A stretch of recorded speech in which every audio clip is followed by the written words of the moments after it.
काल सिंधुदुर्ग येथील मालवण या ठिकाणी नुकताच छत्रपती शिवाजी महाराजांचा पुतळा जो डिसेंबर महिन्यामध्ये माननीय प्रधानमंत्री नरेंद्र मोदीजी यांच्या हस्ते उद्घाटन झाला होता, तो पुतळा काल अचानकपणे कोसळला। आणि हा केवळ पुतळाच कोसळला नाही तर या निमित्तानं संपूर्ण महाराष्ट्राची अस्मिताच कोसळली अशी आमची सर्व शिवप्रेमींची भावना आहे।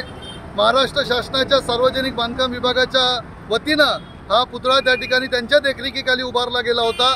नौदल महाराष्ट्र देशाचं नौदल त्याची देखरेख करत होती। असं असताना देखील केंद्र सरकारने आणि महाराष्ट्र सरकारने केवळ लोकसभा निवडणुकात डोळ्यापुढे ठेवून छत्रपतींच्या नावाचा वापर करण्यासाठी हा निकृष्ट दर्जाचा पुतळा त्या ठिकाणी बांधला आणि तो कोसळला।